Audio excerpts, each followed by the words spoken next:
endlessly searching for an original sound. Welcome, welcome, children. It is time for the next part of the story. I just really wanted to do that. Alright, let's see. Continue.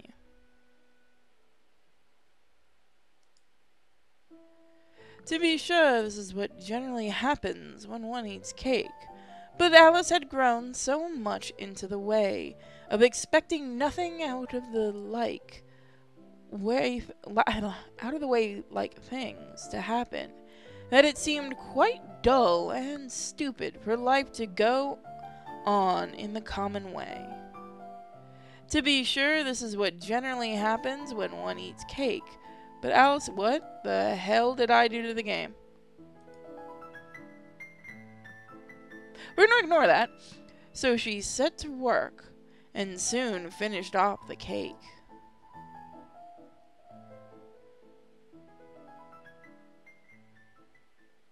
Chapter 2. The Pool of Tears. I'll probably be doing one chapter each video, I believe.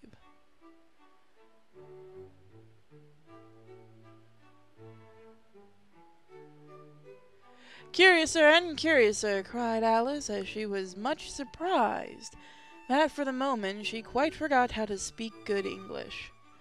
Now I'm opening out like the largest telescope that ever was. Goodbye, feet. But when she looked down at her feet, they seemed to be almost out of sight. They were getting so far off. Oh, my poor little feet. I wonder who will put on your shoes and stockings from now on, dears. I'm sure I shan't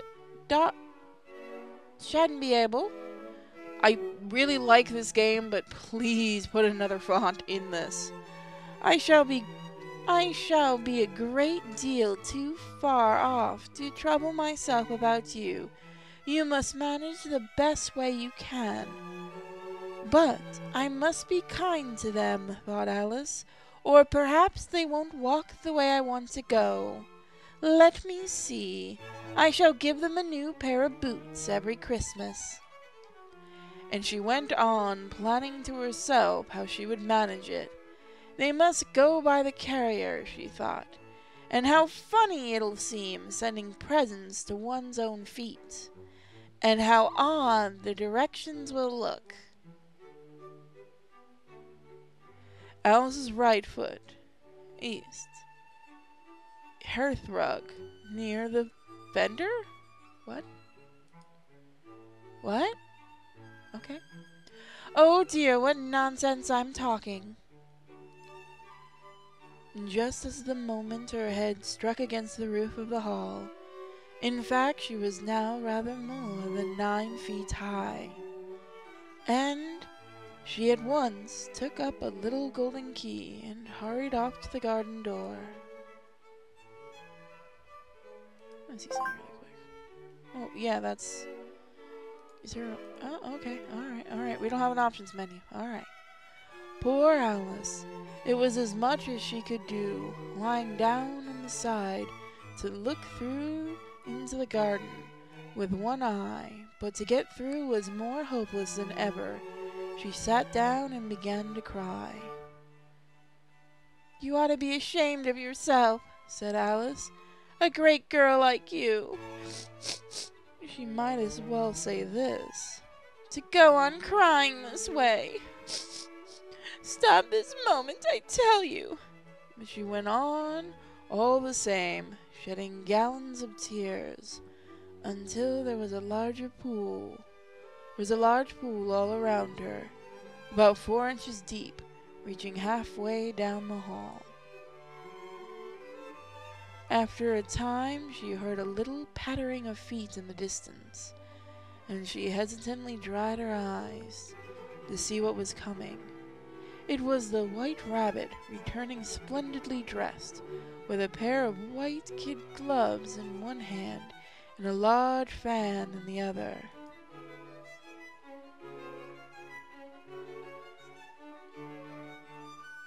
She came trotting along in a great hurry, muttering to herself as he came. "Oh dear, the Duchess! The Duchess! Oh, won't she be savage if I've kept her waiting?"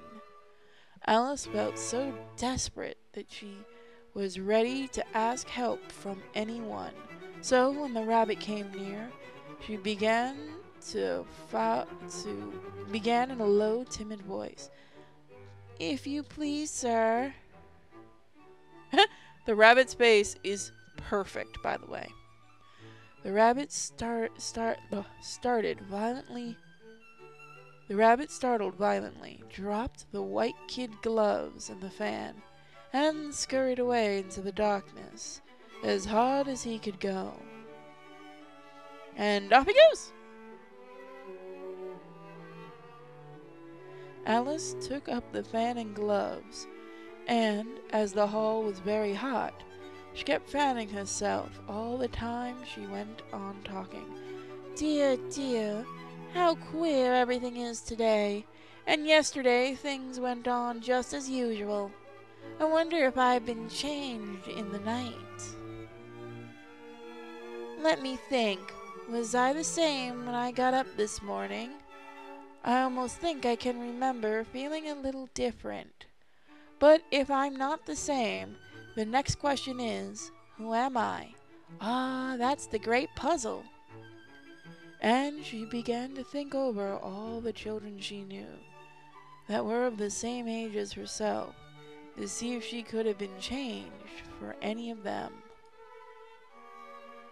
"I'm sure I'm not Ada, for her hair goes in such long ringlets, and mine doesn't go in ringlets at all.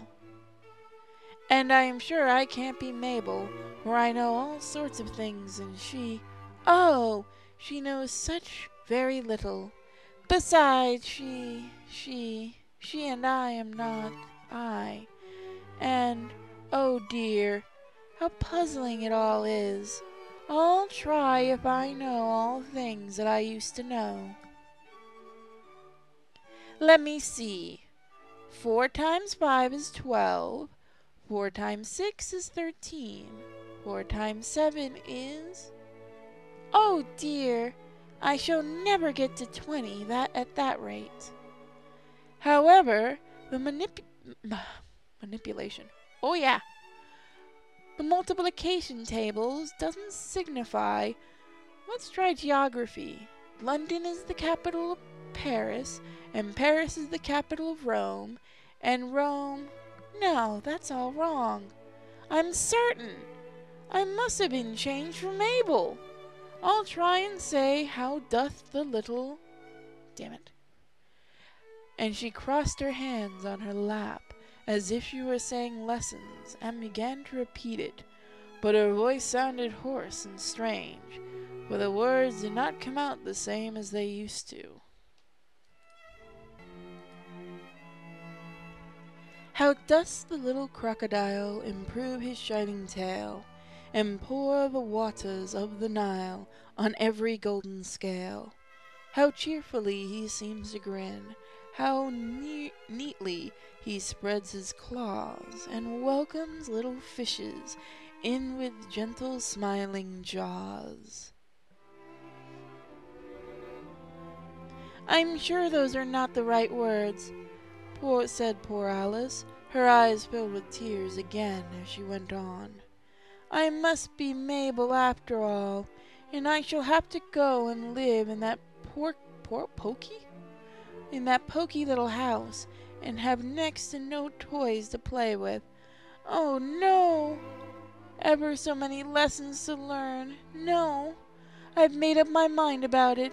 If I am Mabel, I'll stay down here. It'll be no use their putting their heads down and saying, Come up again, dear. I shall only look up and say, Who am I then?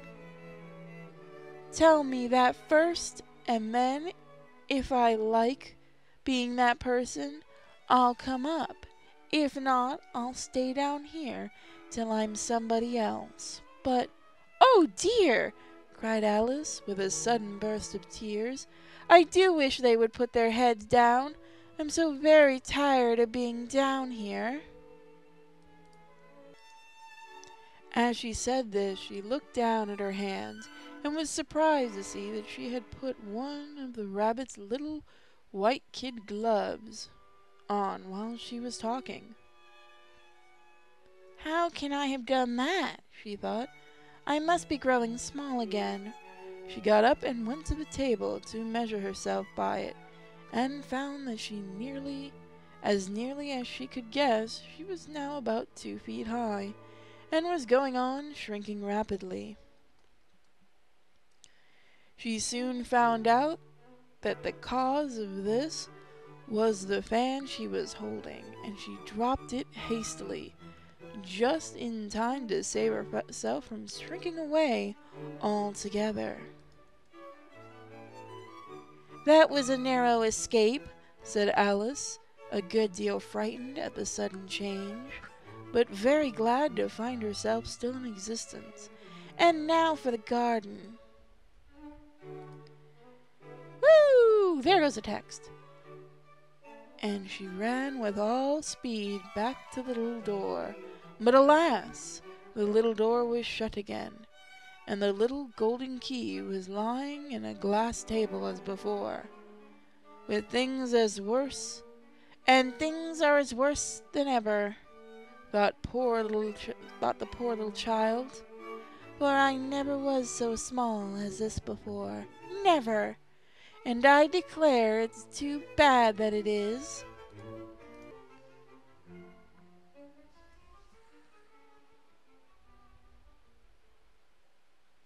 As she said these words, her foot slipped, and in another moment, splash! She was up to her chin in salt water. That is the face of I don't know anymore. Her first idea was that she had somehow fallen into the ocean. "And in that case, I can go back by railway," she said to herself. Alice had been to the seaside once in her life, and had come to the general conclusion that whenever you go to the English coast, you find a number of bathing machines in the sea, some children digging in the sand with wooden spades, then a row of lodging houses, and behind them a railway station. However, she soon made out that she was in a pool of tears, which she had wept when she was 9 feet high. "I wish I hadn't cried so much," said Alice as she swam about, trying to find her way out. "I shall be punished for it now, I suppose, by being drowned in my own tears. That will be a queer thing, to be sure. However, everything is queer today." Queer means strange. For those that don't actually know, that's the definition, the old definition. Just then she heard something splash about in the pool, a little way off, and she swam nearer to make out what it is. At first she thought it must be a walrus or hippopotamus, but then she remembered how small she was now, and she soon made out that it was only a mouse that had slipped in like herself.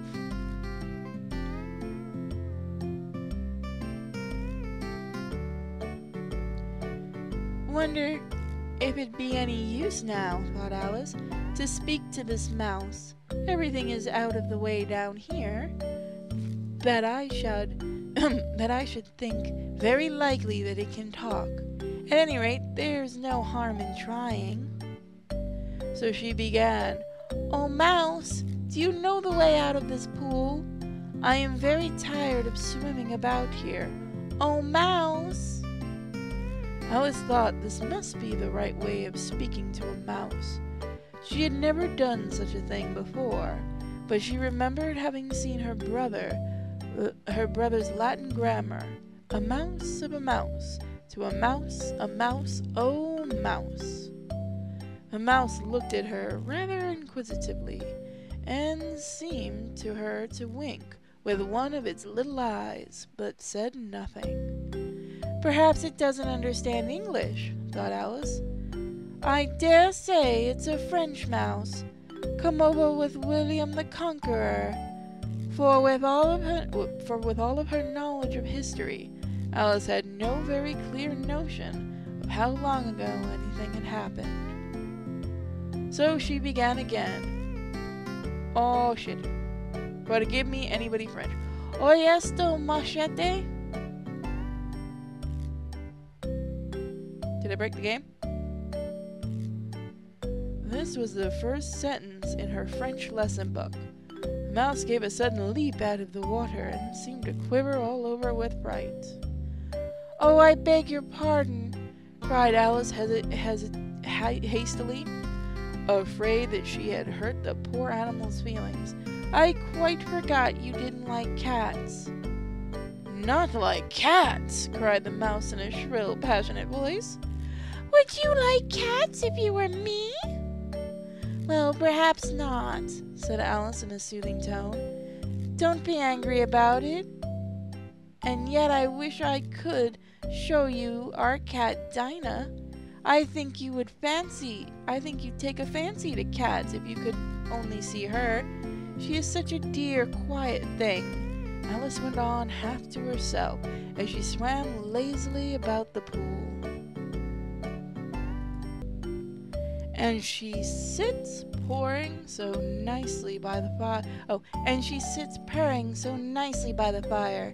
licking her paws and washing her face, and she is such a nice soft thing to nurse, and she is such a capital one for catching mice." "Oh, I beg your pardon," cried Alice again, for this time the mouse was bristling all over, and she felt certain that it must really be offended.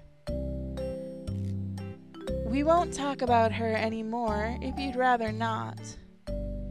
"We indeed!" cried the mouse, who was trembling down the end of his tail.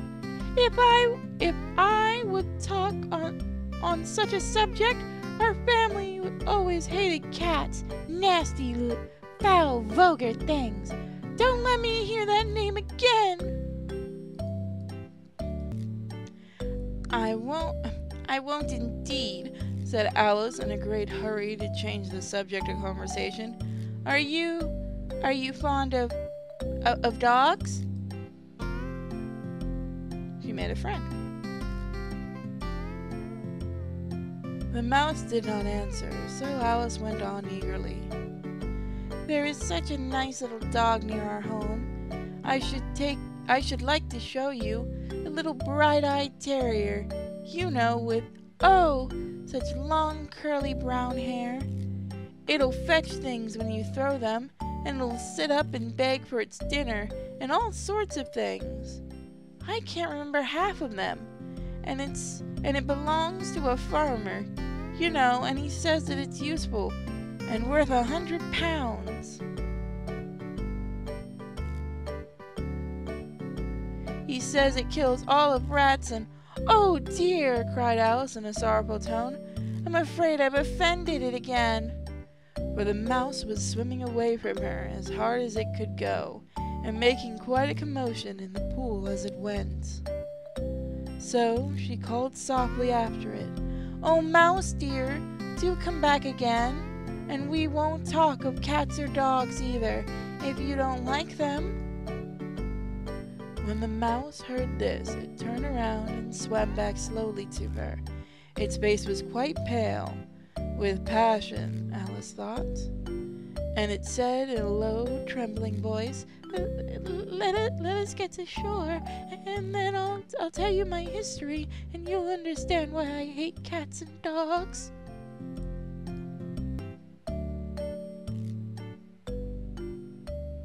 My biggest thing about this is I wish I could change the font style. It was high time to go, for the pool was getting quite crowded with the birds and animals that had fallen into it. There was a duck and a dodo, a lory and an eaglet, and several other curious creatures. Alice led the way, and the whole party swam to shore. And then we'll see you guys with Chapter 3, A Cactus race a long tail, and a long tail.